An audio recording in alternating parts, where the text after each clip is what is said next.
Hello dear student. We were discussing about the साइकेडोफिलिकल्स या प्रोजिम्नोस्पर्म्स का एक पार्ट है। और साइकेडोफिलिकल्स में हम जो फिलिकल्स ऑर्डर हैं उसके बारे में पढ़ रहे थे। और उसमें सबसे पहले हमने लाइजिनोप्टेरिडेसी जो फैमिली है उसके क्या क्या कैरेक्टरिस्टिक होते हैं उनके बारे में पढ़ा। और इससे पहले वीडियो में हमने लाइजिनोप्टेरिडेसी ओल्डेमिया की जो डिफरेंट नेम हैं उनके बारे में थोड़ा सा हमने डिस्कस किया।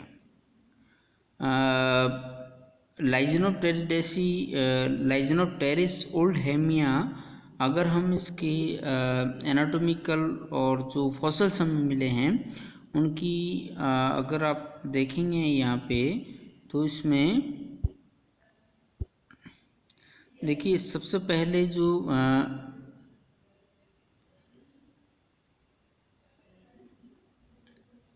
डायग्राम है इसमें ये ए, और इसमें क्या है, ovules and cupules with distinct gland that allowed connection these structure with lyginopteris stem and associated organ.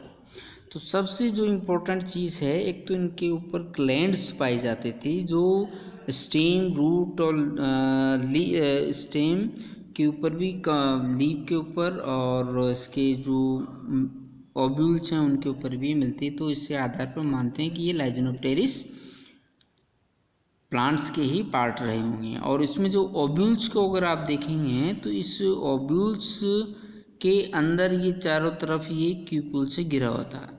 क्यूपुल्स क्या है, कप लाइक स्ट्रक्चर होती है और इसके चारों तरफ हमें बहुत सारी ग्लैंड्स देखने को मिलती है।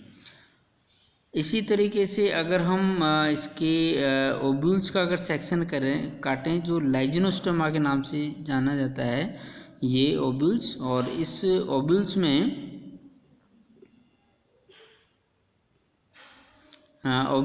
क्लियरली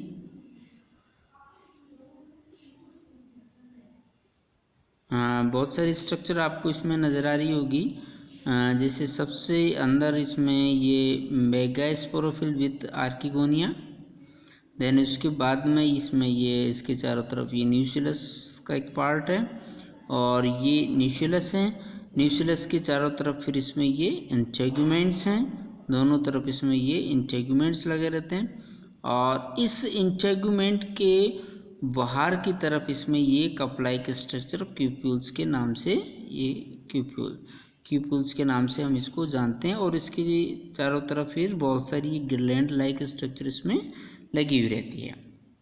इसके अलावा एक हार्ड स्ट्रक्चर जिसको लाइजिनोस्टोम्स के नाम पर जानते हैं, ये जो पोलन चैम्बर है उसकी जगह पे इसमें मिलती थी। इसके अलावा दूसरे जो डायग्राम से अगर उसमें हम देखें तो जो डायग्राम जो सी है इसमें क्रोसोथिका के बारे में दिखाया गया है।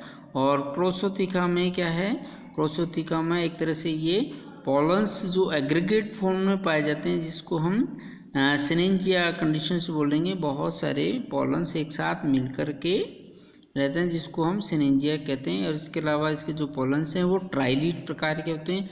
दैट मीन्स इनका जो फॉर्मेशन है ये आफ्टर मियोसिस के होता है और ये मियोस्पोर्स हैं।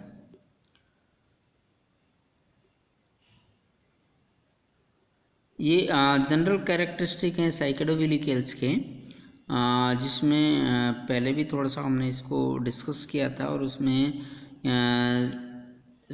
जो सीड फर्न है या साइकेडोफिलिकल्स हैं वो क्या है, ट्री, श्रब्स और क्लाइंबर्स या स्मॉल ट्री फर लाइक उनकी अपीयरेंस होती थी। लीफ लार्ज साइज और पिनेटली कंपाउंड होती थी। और यंग जो लीव्स हैं वो सर्सिनेट बर्नेशन इसमें दर्शाते थे। ये एक्चुअली ये टिपिकल कैरेक्टरिस्टिक है किसका, सर्सिनेट बर्नेशन साइकिड्स का और फर्न का, जहाँ पर जो लीव्स जो होती है वो बढ़ने से पहले वो थोड़ी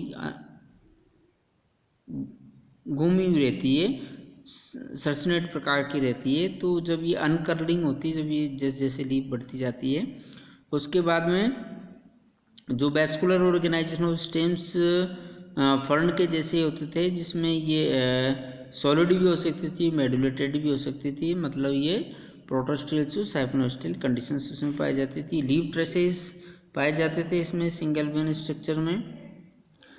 सेकेंडरी ग्रोथ इनमें प्रेजेंट होती थी जो दूसरे जिम्नोस्पर्म के समान ही थी, और बूड्स इसमें मेनोजाइलिक होती थी। कॉन्स और स्ट्रोबला इसमें एब्सेंट होते हैं सीड फॉर्म में, दैट इज़ इम्पोर्टेंट, क्योंकि अगर हम देखेंगे आगे जा कर के जो जिम्नोस्पर्म हैं उनमें जनरली जो है हमें कॉन लाइक स्ट्रक्चर देखने को मिलती है, लेकिन यहाँ पर कॉन लाइक स्ट्रक्चर एब्सेंट रहती थी। And the sporangia are directly borne on leaf like structure, जिसको स्पोरोफिल्स के नाम से जानते हैं, और ये टिपिकल कैरेक्टरिस्टिक है फर्न का, नॉट जिम्नोस्पर्म। तो the microsporangia are produce in large number as compare to the megasporangium. तो generally as a rule in most of plants number of pollens are produce more than ovules, तो इनमें भी ऐसा होता था। They had no इन्वुलस and sometimes group into सिनेंजिया के रूप में भी हमें देखने को मिलते हैं, जो आगे हम देखेंगे इसमें। प्रत्येक जो फीमेल रिप्रोडक्टिव ऑर्गन है उसको एक सिंगल ऑर्गन के नाम से जानते हैं, और प्रत्येक जो ओव्यूल्स हैं उसमें 3 लेयर इंटेगुमेंट से देखने को मिलता था, आउटर, इनर और मिडल इंटेगुमेंट्स। और माइक्रोस्पोर्स जनरली कैसे ट्राइलीट प्रकार के होते थे, और कभी कभी ये मोनोलीट प्रकार के होते हैं। द स्पर्मेटोजोइड्स ऐसा माना जाता है कि मल्टीफ्लैजिलेट होते थे और ये मोटाइल प्रकार के होते थे, और फर्टिलाइजेशन जूडियोगैमस प्रकार का होता होगा। अगर फ्लैजिलेट हैं तो जूडियोगैमस ही होगा। और गैमेटोफाइट एंडोस्पर्म के और बहुत ही रिड्यूस्ड अवस्था होती थी। तो मैन जो प्लांट जो पाया जाता था वो स्पोरोफिटिक प्लांट के रूप में पाया जाता था। सीड इनक्लोज्ड क्यूपुल्स लाइक स्ट्रक्चर में इनक्लोज्ड रहती थी, और ये एक जैसे लाइजनोप्टेरिस ओल्डेमिया का ये फिर उसके बाद में हमने ये सीड फर्म के कैरेक्टरिस्टिक हैं, और इनके बाद में हमने सीड जो फर्न है उसको 7 फैमिलीज में डिवाइड किया था स्पोरोनी ने, और उसमें जो पहली फैमिली वो लाइजनोप्टेरिडेसी, और उसका पहला जो टिपिकल जीनस है वो लाइजनोप्टेरिस ओल्डेमिया है। और ये लाइजनोप्टेरिस ओल्डेमिया के इससे पहले हमने इसके डिफरेंट जो नाम है लाइजनोप्टेरिस ओल्डेमिया के स्टेम लाइजनोप्टेरिस ओल्डेमिया, फोन्स स्टेनोप्टेरिस होंगेसी और रूट कैलोजाइलन कैरियर रेकिस, तो इन सब को रिकन्स्ट्रक्शन करके एक प्लांट का नाम दिया लाइजनोप्टेरिस ओल्डेमिया। और इस प्लांट्स की अगर अपीयरेंस हमें कुछ इस तरह की आती है, जिसमें एक पूरा प्लांट्स है, इसमें ये फ्रॉन्ट लाइक स्ट्रक्चर हैं और स्टेम और नीचे प्रॉप रूट्स इसमें पाई जाती है इसको इस्टेब्लिश करने के लिए। और इसके अलावा जो लाइजनोप्टेरिस ओल्डेमिया है उसके जो प्लांट्स की अगर हम बात करें तो ये एक स्मॉल ट्री जैसा होता था, और स्टेम इरेक्ट और करीब ये 2 से 4 सेंटीमीटर डायमीटर, और इसमें प्रॉप रूट्स इसमें एडवेंशियस रूट्स में मिलती थी। लीफ जनरली बाई या ट्राइपिनेटली कंपाउंड होती थी और arranged spirally on the stem, stem में स्पायरल रूप से ये अरेंज होती थी। ईच लीफ इज लार्ज, करीब ये 0.5 मीटर तक लंबी होती थी। बाज once fork near the base, base के वहाँ पे ये 2 फोर्क में कन्वर्ट हो जाती थी। और पेक्युलर कैपिटेट ग्लैंड्स इसमें प्रेजेंट होती थी, जो कि पूरे सरफेस और स्टेम में मिलती थी। फॉन्ट्स और रैकिस और सीड सब में हमें कैपिटेट ग्लैंड्स देखने को मिलती है, और ये कैपिटेट ग्लैंड साइकेडोफिलिकल्स को स्टेब्लिश करने के लिए भी एक इम्पोर्टेंट कैरेक्टरिस्टिक है। जो स्टेम जो यहाँ पे मिला है इसका लाइजनोप्टेरिस ओल्डेमिया, उसमें अगर हम देखेंगे तो यहाँ पे ये एक यूस्टिलिक प्रकार की कंडीशंस हैं, और इसमें बीच पार्ट में हमें ये पिच देखने को मिलती है। उसके बाद में ये प्राइमरी जाइलम है और ये सेकेंडरी जाइलम्स हैं। ओके, और सेकेंडरी जाइलम के बीच बाहर की तरफ इसमें ये यहाँ सेकेंडरी फ्लोएम होगा, और ये दोनों जो ये लीफ ट्रेसेज हैं वाई या बी या डब्ल्यू प्रकार के जनरली ये पाए जाते थे।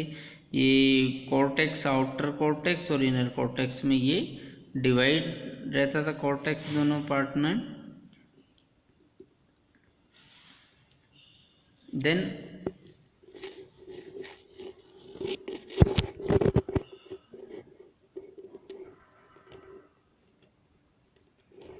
उसके बाद में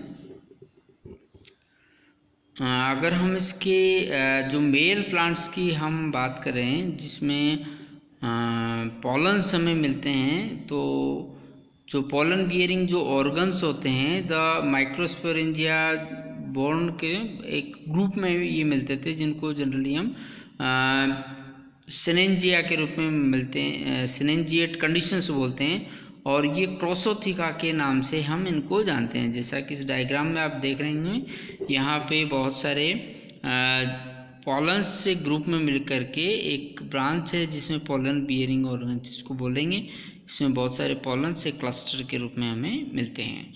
और जो माइक्रोस्पोर्स हैं जनरली इसमें ट्राइलीट प्रकार के होते हैं, बाइंड पॉलिनेटेड हुआ करते होंगे ऐसा माना जाता था। और स्पॉन्स कैसे फ्लैजिलेट और जूडियोगेम इस प्रकार का फर्टिलाइजेशन इनमें मिलता होगा।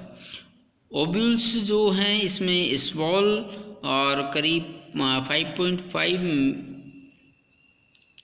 मिलीमीटर से 4.4 मिलीमीटर तक पाए जाते थे, बैरल शेप्ड होते थे और रेडियली सिमेट्री इनकी हुआ करते थे। देखिए this is the diagram of ovules, ये विदाउट एलएस है और ये एलएस ऑफ ओब्यूल्स हैं, जैसे इससे पहले भी हमने बताया था इसमें।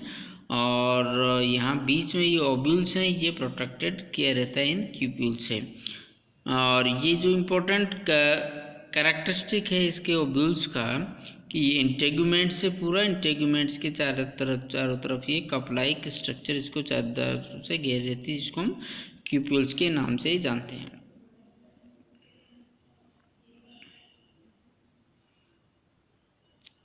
Okay, in next video we will discuss more about seed fund.